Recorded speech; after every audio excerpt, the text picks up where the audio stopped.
wear my glasses because I'm probably older than all of you and I need them. um, Esther wasn't always Esther, actually. Esther wasn't really Esther until long after this story started. Her Jewish name is Hadassah. She was a young lady who was being raised by her cousin Mordecai. And one of the things that I found interesting is that, of course, there are only two women of the Bible who have books about them, Esther and Ruth. Esther's story takes place in the time of King Xerxes. He was a Persian ruler, and he was very prideful, wanted to show off his power and his wealth and all of his possessions. So he decided to throw a big party that lasted 180 days. About the seventh day, he, being in good spirits because of all the wine, he had instructed all of his staff that his guests, there were nobles and rulers and leaders of his provinces, that they could have as much and whatever they want to drink and eat. So everybody was in good spirits. Anyway, he decided that he wanted to show off his wife, Queen Vashti. So he commanded her to come and present herself to this big party, all of them, because they were all men. He just wanted to show her off. At the time, she was having her own banquet with women of the province, and she, when she was told that he wanted her to appear in all of her finery, her crown, and she got angry and said, "I'm not going to go and be on display for him, forget it." So his servants came back and told him, and of course he became angry and said, "Oh my gosh, what am I going to do?" So back then, since he was not a believer, he consults with his wise men. I call them cronies. They were close to him, and there were 7 nobles in Persia and Media, and they all had special access to the king. And he consulted with them, and they said, "Well, you can't let her get away with that, because if you do, then the word will go out and all the women will start disobeying their husbands. And then everybody will make fun of you because you can't control your wife." So he went ahead and dethroned her, took her crown away and said, "Get out." And this was interesting because she was actually the mother of his son, who was later going to become king. After this, he went to war in Greece, and he was gone for 4 years. So after the war was over, he comes back and he says, "Gosh, I miss my queen. And I want to be with a woman who I love, not just any woman." He had a harem. I mean, he could have had anybody, but he didn't want any of them. He wanted somebody to love. So he consulted with his cronies, and they said, "Why don't you issue an order to have all the young women brought in, and you should give them all beauty treatments for 1 year. And then when they're done with all their beauty treatments, then they can each spend 1 night with you, and then you can decide who you want to be your queen." It was, I think, kind of strange, but back then, this was before Christ. So the women, they rounded them all up, and they were just young girls between 16 and maybe 18 or 19. And of course, they were all virgins. So they bring them in. And during this time, when they were doing this, Mordecai, who was taking care of Esther, was she Hadassah at the time, told her, "You cannot let them know that you're Jewish. You have to keep that a secret. So whatever you do, don't let them know." So sure enough, she had to go to the palace too, and go through all the beauty treatments. And but Esther, I guess, was very beautiful, and very nice, and it's warm, and they everybody really was enchanted with her. The head eunuch that was taking care of the women, he did special favors for her, gave her special beauty treatments, special food, and did everything special just for her because he really liked her. So he pushed her up in the line so that she got to go to the king a lot sooner than most of them. And the king became enchanted with her and fell in love with her. King was so enchanted with her, he went ahead and made her his queen, gave her a crown, and told her, "You can have anything you want. I will give you up to half of my kingdom." She said, she says, "I don't want anything now." So he made her the queen. In the meantime, her cousin Mordecai, he kept hanging out at the gate because he wanted to make sure she was okay. He wanted to make, he was her guardian, so he wanted to take care of her. So he did that, and while he was doing that, Mordecai heard a couple of the guards that were getting really angry with the king. They didn't like him, and they plotted to kill him. So Mordecai tells Esther and said, "You need to let the king know that this is going on."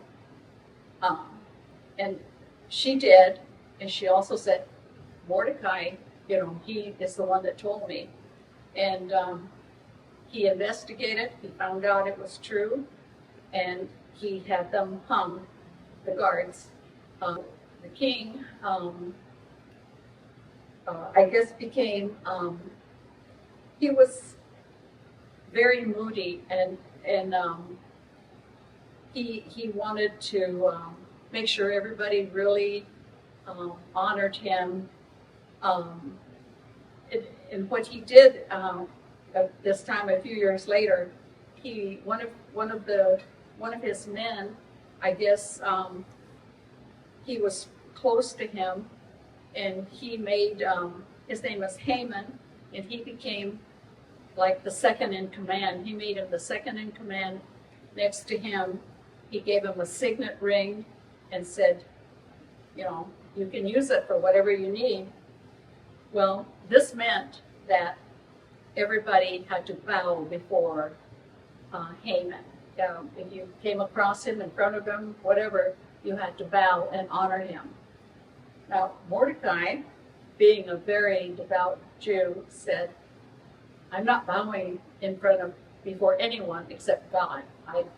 I don't honor anybody." So he refused, and Haman became very upset and very angry. And he said, "I'm going to consult, the wise men and the astrologers and the shamans and find out what we can do." He said, "We need to, really get rid of him." And they advised him that, maybe get rid of all of the Jews, because they're all the same, so get rid of all of them.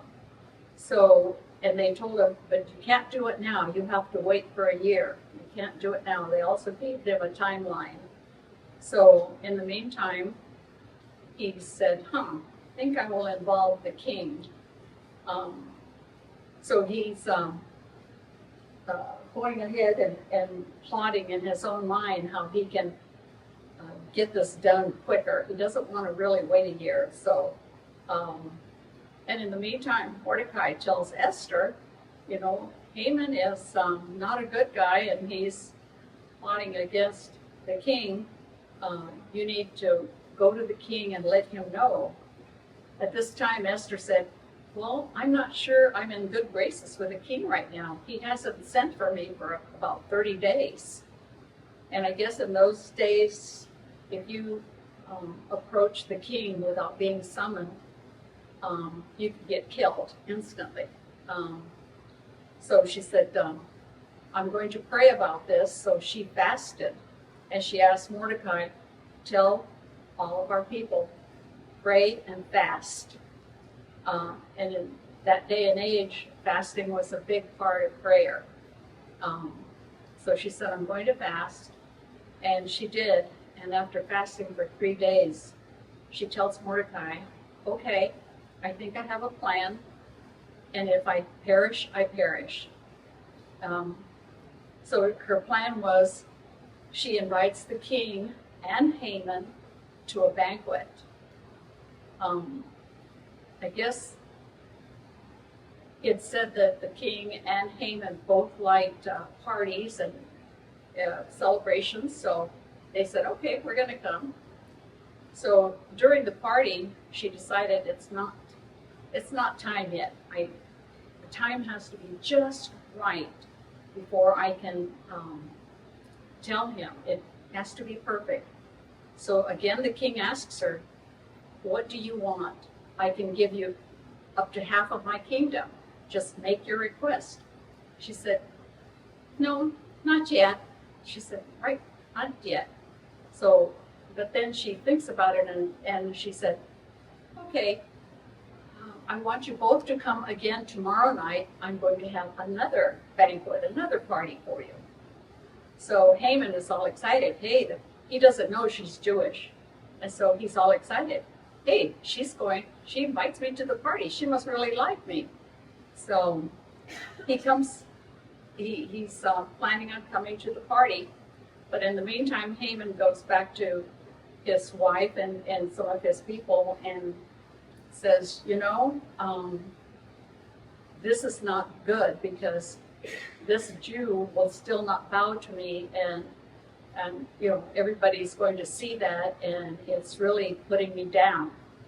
And so they said, well, maybe then you need to build a big gallows and have him hung. He says, well, I need to tell the king, and the king needs to authorize it.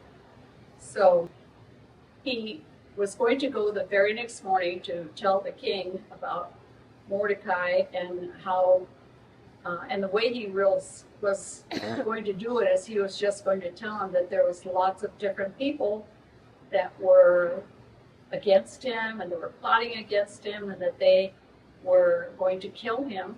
So that the king he said, well, if that's the case, then go ahead and have them killed. And I will authorize it. And back in the day, if the king authorizes something and issues an order, it cannot be reversed, and it cannot be changed. So he did issue the order, but Haman was not. He was waiting for the year to be up, and then he was going to do it. In the meantime, the second night came, and he came to the party. And during the party, then Esther decided this is the time. So the king asks her, what can I give you? I want to give you something. Tell me what you want. She said, I am one of the people that you want to annihilate and kill. I'm just asking you, not to kill these people because I'm one of them, and then you would have to kill me too.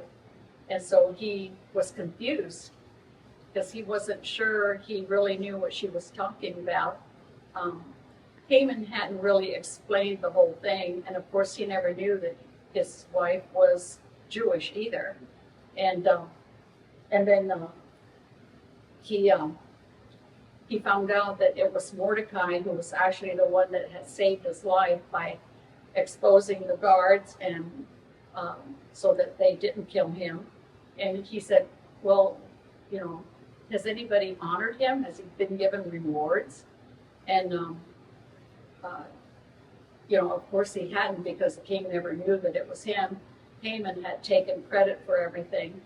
And the king found out that Haman was really the one that was trying to get rid of the king and get rid of everybody. And the king ordered him to be killed on the gallows that he had built for Mordecai. And then the queen was pleading with him, you need to change your order because you're going to be killing my people. And he said, no, I cannot change it. Nothing can be changed. But he took the ring away from Haman and gave it to her and Mordecai and said, here, you use my ring and issue your own orders to do whatever you need to do to save all the Jewish people. And so she did. They issued an order that said that the Jewish people can now assemble and defend themselves. And they can kill their attackers. And then they can take all of their possessions. And the Jewish people, the order went out. And so when the time came that the enemy was trying to kill them, because that order still stood, the Jewish people were able to turn things around and actually kill all of their attackers. And there was, they even killed Haman, and of course, he had 10 sons, and they managed to kill all of his sons as well. Because I guess they were part of the bad guys. And Esther and Mordecai, I guess they were together. They managed to save their whole Jewish nation by issuing orders, their own orders, after she convinced the king that she was one of them, and you'd have to kill me too. And of course, he was in love with her, so he didn't want to kill her. That was the very shortened version. There are, like I said, many, many more details. It was an interesting and very enlightening story. One of the other interesting things that I found is in the book of Esther, God is not mentioned, not even once. But you knew God was at work because he is the one that made things happen. He was responsible for Queen Vashti getting kicked out. He was responsible for Esther coming in and having the king fall in love with her. And you can just see all of God's handiwork throughout the book, because if things hadn't happened like they did, I'm not so sure what would have happened to the Jewish nation. It might not exist, or it would be a lot smaller than it is now. That's my story, and I'm sticking to it.